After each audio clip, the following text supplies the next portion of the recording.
संयुक्त मोर्चा के अंतर्गत आए हुए सभी बहादुर साथियों को मेरा जय भीम, जय भारत, जय संविधान, अस्सलाम वालेकुम।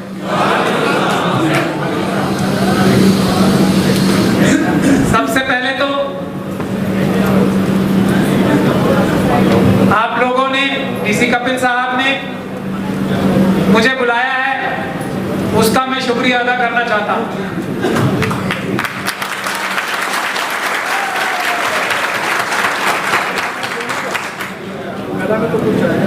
आज से पहले भी मुझे ठेकेदारी हटाओ राष्ट्रीय संयुक्त मोर्चा ने पहले भी बुलाया,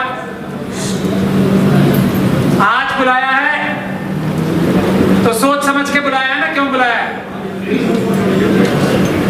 डीसी कपिल साहब? आप चीफ एडवाइजर भी हैं। मैं चीफ एडवाइजर भी हूँ, इसलिए पूछ रहा हूँ, सोच समझ के बुलवाया है ना। विक्ट्री और डेथ, इसके अलावा तीसरी चीज नहीं होनी चाहिए, कोई भी सीधी सीधी बात है।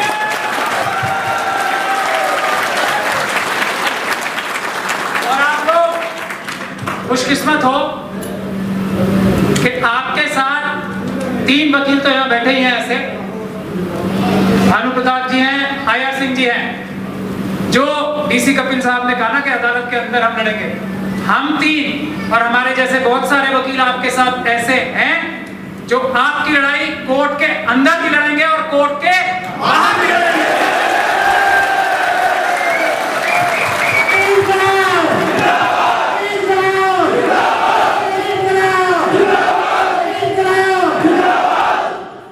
अगर गोली चलेगी तो हमारे सीने आपके सीने से आगे होंगे, ऐसा भी हम वादा करते हैं।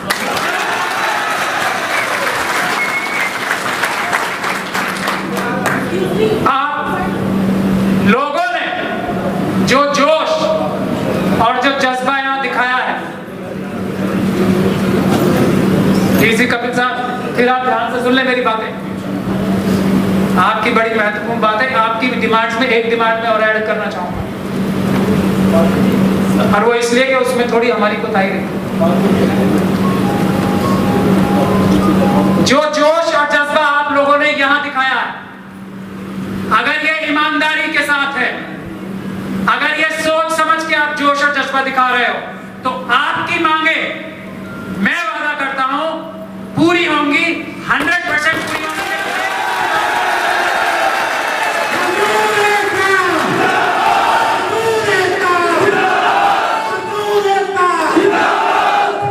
लेकिन एक ही पूरी होगी, बाकी 14 नहीं। उसके लिए पहली वाली होगी बस, बाकी सब चीजों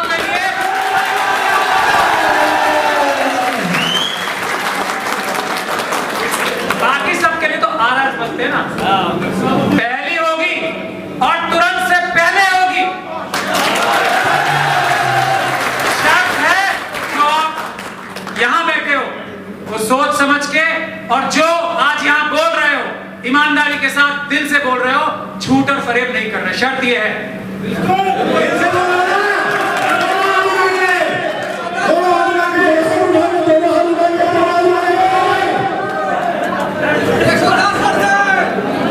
अब आप, हमें क्या चाहिए आपसे?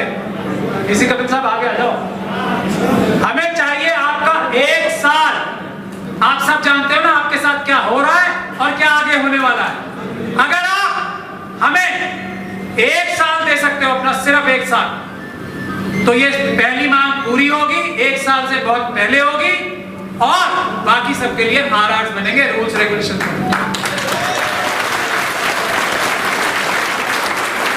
अगर ये 1 साल आपको देना पड़े, अगर नहीं तो आपकी इजाजत के साथ, आपके समस्त साथियों की इजाजत के साथ बोल रहा हूं, चले जाओ वापिस, कुछ नहीं होगा। 2 साल, 1 साल बस। 1 साल में नहीं हुआ तो हम लोग फेलियर। हम लोग सब आपसे हाथ जोड़ के माफी मांगेंगे 1 साल से। 1 साल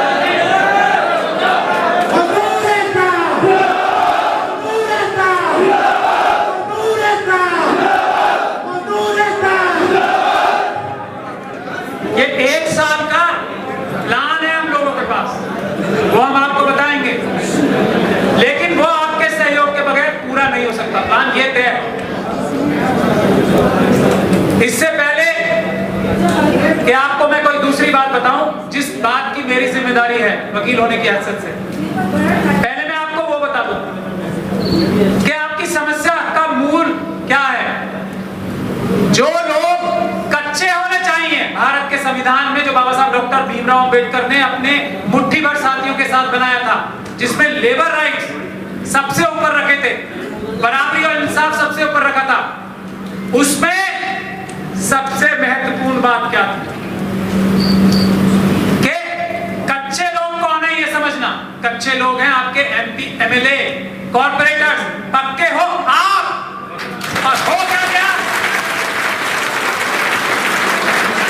कच्चे होने का प्रावधान सिर्फ एमपी, एमएलए और चीफ मिनिस्टर, पार्लियामेंट में जो हमारे सब लोग बैठे ना, उनके लिए आप लोगों को पक्के होने का प्रावधान भारत के संविधान में बाबा साहब डॉक्टर भीमराव अंबेडकर ने रखा है। और जो लोग उसका उल्टा कर रहे हैं, सुप्रीम कोर्ट के झूठे बातें बता के, उमा देवी की जजमेंट जो झूठी पढ़कर जो लोग आपके साथ धोखा कर रहे हैं, वो एंटी नेशनल है। पहले आपको ये समझना चाहिए। वो संविधान को नहीं मानते, संविधान के खिलाफ काम कर रहे हैं, पहले आपको ये समझना चाहिए।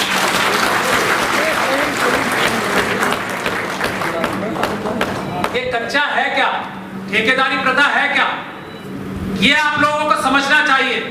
उमा देवी की जजमेंट है क्या, ये आप लोगों को समझना चाहिए। आज तक आपके खिलाफ पढ़ते आए हैं उमा देवी की जजमेंट, हर जगह उमा देवी दिखाते हैं ना आपको। उमा देवी ये कहती है कि सबसे पहला काम क्या करना है, सबसे पहला काम ये करना है कि हर एक डिपार्टमेंट को ये बताना है कि उसको कितने पक्के कर्मचारियों की जरूरत है। आज तक किसी डिपार्टमेंट ने बताया, सबसे पहला काम है ये। और उसके बाद सारे कर्मचारी पक्के लेने हैं, ये उमा देवी कहती है। ये बताया आपको, ये है सच्चाई और ये है धोखाधड़ी आपके साथ जो चोर कर रहे हैं, चाहे ये चीफ मिनिस्टर हो चाहे वो प्राइम मिनिस्टर हो। यही वाले नहीं, इससे पहले।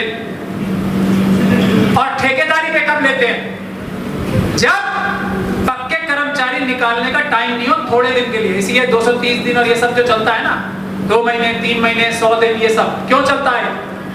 क्योंकि प्रावधान ये है कि सिर्फ 10, 20, 50 दिन, 100 दिन, 200 दिन, 3 महीने, 4 महीने, उतना भर के लिए कच्चे कर्मचारी लेने हैं, जब तक के पक्के कर्मचारियों के रूल्स एंड रेगुलेशंस न बन जाए, तब तक, जब तक के लिए उनके लिए तनख्वाहों की प्रावधान परमानेंट ना बन जाए।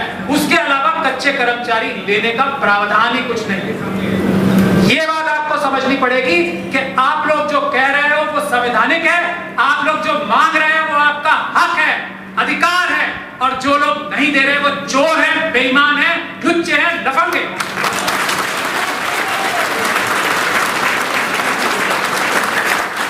ये बात आपको मन से समझनी पड़ेगी अपने,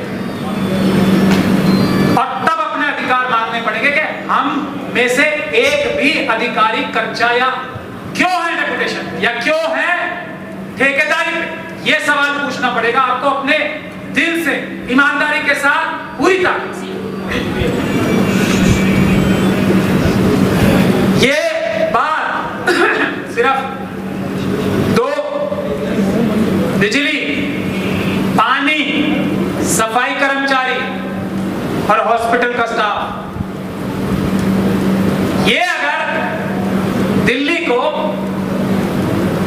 अपनी मजबूरियां बताएं पहले, इस काम के लिए हमें सोशल मीडिया के जरिए, इस काम के लिए हमें, हम सबकी पब्लिक डीलिंग है ना, हमें अपने कर्मचारियों को अवेयर करना है और उन्हें, सब लोगों को, दिल्ली के एक एक बाशिंदे को, सिटीजन को ये बताना है कि ये अन्याय, ये अत्याचार हम लोगों के साथ हो रहा है, हमारी किडनी तक बेच दी जा रही है। एक तरह से यही बात है ना, आपका खून पसीना नहीं, किडनियां भी बेच दी जा रही है। ये आपको कुछ दिन तक, 10, 15, 20 दिन या 1 महीना ये प्रचार करना है। पहला मेरी ये गुजारिश है, डीसी कपिल साहब, इसको आप कंसिडर करें। पूरे दिल्ली वासियों को ये बताया कि अब जो 1 महीने बाद हम करने जा रहे हैं, उसमें हमारी गलती नहीं होगी, आप लोगों की भी गलती है, क्योंकि आप, हम लोग जो आपको बिजली, पानी, सफाई, हॉस्पिटल में या दूसरे सभी चीजें आपको तश्तरी में रख के अच्छे से अच्छे तरीके से दे रहे हैं, आप उन लोगों का ख्याल नहीं कर रहे, उन लोगों के बारे में नहीं सोच रहे, उन लोगों के लिए सड़कों पे नहीं आ रहे, उन लोगों के लिए चिट्ठियां नहीं लिख रहे, उन लोगों के लिए ना RWS लिख रही है, ना कोई लिख रहा है। तो हमें मजबूरी में जो अब करना पड़ेगा वो हमारा दर्द है, ये आपको दिल्ली की जनता को पहले समझाना होगा 1 महीने। इसके लिए आप टाइम सर करें, इसीलिए 1 साल मांग रहा हूं। उसके जो डीसी कपिल साहब ने कहा, सफाई कर्मचारी, बिजली कर्मचारी, पानी कर्मचारी और हॉस्पिटल कर्मचारी, ये 4 विभाग अगर नॉन कॉपरेशन मूवमेंट शुरू कर दें तो मुझे नहीं लगता अगला 1 महीना गुजरेगा और आपकी जो ये घेराव करने की जो 3 महीने बाद की रणनीति है वो फेल हो जाएगी, क्योंकि आपकी मांगे उससे पहले ही मान ली जाएंगी। ये आपको मजदूर मजदूर नहीं चलेंगे, मजदूर मजदूर आवाज़ जा, मजदूर मजदूर नहीं चलेंगे, मजदूर मजदूर नहीं चलेंगे, मजदूर मजदूर नहीं चलेंगे। अब आप लोग में से बहुत सारे लोग सोच रहे होंगे, जो लोग इसे देख रहे होंगे वो भी सोच रहे होंगे कैसा वकील है जो ये गैर कानूनी काम करने के लिए बोल रहा है, सोच रहे होंगे ना। मैं आपको ये बताना चाहता हूं कि जो मैंने बोला और जो डीसी कपिल साहब ने बोला अभी, टूल डाउन ये गैर कानूनी नहीं है। इस काम के लिए मजबूर किया जा रहा है आपको, एक और जिम्मेदार एस्मा लगने का वो होगा, एस्मा उस पे लगेगी जो आपको मजबूर कर रहा है इस काम को करने के लिए। ये है कानूनी पोजीशन। इस बात को हमने सफाई कर्मचारियों के लिए दिल्ली हाई कोर्ट में उठाया था, सरकार के पास इसका जवाब नहीं है। मैंने ये उस केस में उठाया था ये सवाल कि एस्मा क्या कहता है, जो एसेंशियल सर्विसेज है उसको उसमें बाधा पहुंचाने के लिए जो व्यक्ति जिम्मेदार है उसके ऊपर एस्मा लगती है, तो क्या आप लोग जिम्मेदार हो? आप लोग कह रहे हो कि आपको फैसिलिटीज ना मिले, आप लोग कह रहे हो आपको परमानेंट ना किया जाए, आप लोगों को दुख परेशानी में बता रहे हैं आपको पेट्रोल के लिए भीख मांगनी पड़ रही है, आप लोग कर रहे हो काम। कौन बाधा क्रिएट कर रहा है एसेंशियल सर्विसेज में? वो लोग जो आपको परमानेंट नहीं कर रहे। ये है कानूनी पोजीशन। हम देखेंगे कौन एस्मा लगाएगा और किसके ऊपर एस्मा लगेगी, हम देखेंगे।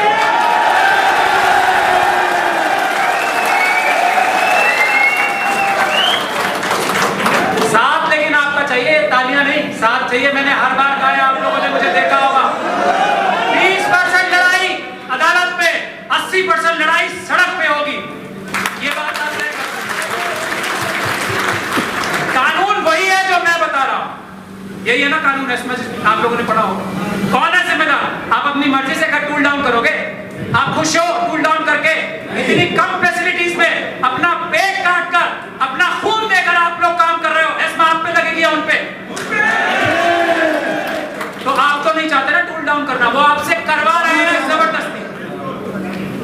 ये है कानून। इस कानून को आपको इसी एग्रेसिवनेस से अपने सभी लोगों के सामने रखना। अब डीसी कपिल साहब से मैं आपको ये कहना चाहता हूं कि डीसी कपिल साहब ने बड़ी जेन्युइन बात रखी कि पैसे नहीं है हम लोगों के पास देने के। इस बात के गुनहगार हम और भानु प्रताप जी, आयर सिंह जी अब तक नहीं।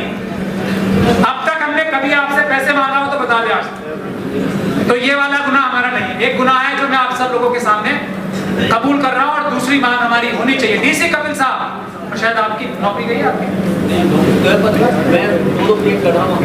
वो केस तो हमारी जिम्मेदार होगी ना, आज से वो भूल जाएगी। एक गुनाह जो आप सब लोग हम लोग शामिल हैं, डीसी कपिल साहब की जो नौकरी गई वो वापस लेनी है और उसी प्रमोशन के साथ जो ये हकदार थे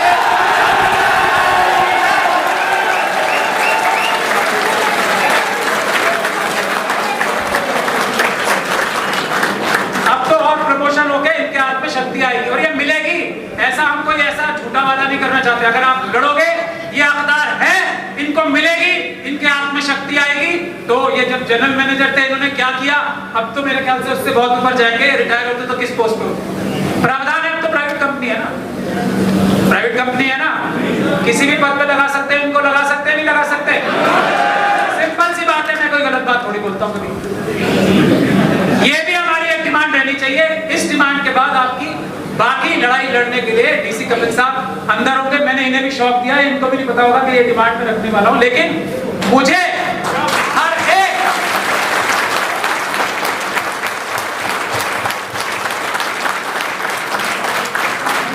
एक मक्कार और चोर की गर्दन पकड़ने का जो हुनर है ना ऊपर वाले ने मुझे दिया है। तो इनके साथ जिन लोगों ने, मक्कारों ने, उसमें चीफ मिनिस्टर भी शामिल है और बिजली कंपनियों के आपके मालिक भी, उनकी गर्दन नफ्स पकड़ने का जो हुनर मुझे दिया है, उसके लिए मैं उस हिसाब से ये आपको स्ट्रेटेजी बता रहा हूँ कि इनकी एक डिमांड रखी जाएगी एडवाइस की, और उसमें क्या इनको चीफ एडवाइजर बनाया जाएगा बीएससी। इनको आप न्याय करोगे?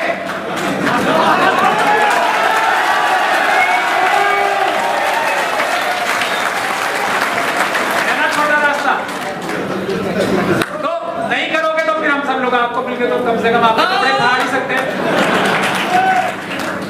तो करने वाली बात यह है कि अगले 1 महीने तक हम लोगों को बताएं और पिकेट बनाएं। बीएससीएस के बारे में छोटा पिकेट बनाना पड़ेगा और एक आदरणीय परम आदरणीय शीश महल में रहने वाले मुख्यमंत्री जी के सामने ये परमानेंट, ताकि उनको याद रहे, क्योंकि जो लोग ऐसी जगह बैठ जाते हैं ना और जिनके मन में चोरी आ जाती है, वो क्या देखते हैं कि आज इतनी बड़ी एकता होगी। अब वो फुल टाइम लगाएंगे, उनके पास पैसा भी है, उनके पास ताकत भी है, उनके पास पुलिस के भ्रष्ट अधिकारी भी है, सरकारी अधिकारी, पूरी ताकत इस बात पे लगाएंगे कि कैसे आपकी एकता तोड़ी जाए। तो साथ के साथ हमें उनके ऊपर दबाव आज से ही बनाना पड़ेगा, नहीं तो 3 महीने तक वो इस काम पे रहेंगे कि आपके मिशन फेल कैसे करें। हमें 3 महीने तक इस बात के लिए तैयार रहना है कि हम उनकी एक रात की नींद कैसे हराम करें।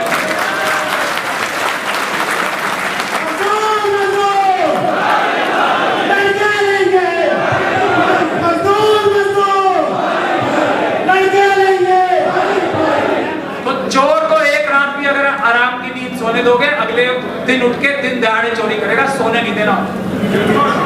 अब आप रास्ता सोचो खुद, वो आप अपनी रास्ते अपने आप आपको उससे ज्यादा पता है कि मुख्यमंत्री जी का पूरी तरीके से ख्याल रखो, उनके मंत्री जी का पूरा ख्याल रखो, आम आदमी पार्टी के जितने विधायक हैं उनके घरों का खास ख्याल रखो आप लोग,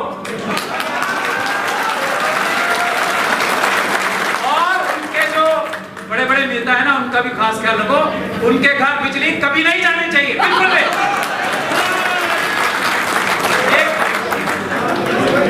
ये आपको आज से शुरू कर देना चाहिए, 1 सेकंड भी नहीं जानी चाहिए उनकी बिजली।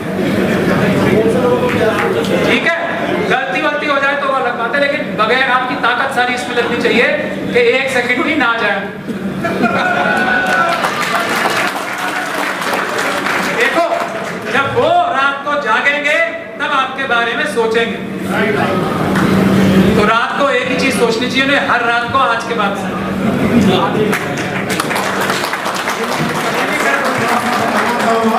ये अभी 13 जून को हमने एक दिन वो ट्रेलर दिखाया था, पूरा सभी लोग।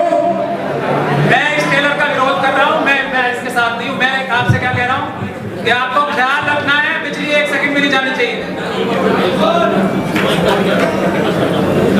बात आप समझो ना बात। अब आप प्लान बनाओ, एक लोगों की टीम हमें दो, जो हम आपसे यहाँ पे वादे करके जा रहे हैं उसको पूरा करने के लिए आप सभी लोगों को, और सिर्फ बिजली कर्मचारियों को नहीं, अगर हमारी एकता में ही शक्ति है, बिजली कर्मचारी अपनी अकेली लड़ाई लड़ेंगे तो कामयाब नहीं होंगे। पूरी ताकत लगा लो, आप कितनी भी कर लो, मैं आपको ये भी बता रहा हूँ साफ साफ। तो सफाई कर्मचारियों को सबसे पहले हमारे साथ जोड़ना जरूरी है, जल बोर्ड वालों को सबसे पहले हमारे साथ जोड़ना जरूरी है, फिर तो आपके साथ दिल्ली यूनिवर्सिटी के प्रोफेसर आएंगे, सैकड़ों नहीं हजारों की संख्या में, क्योंकि वो भी बेचारे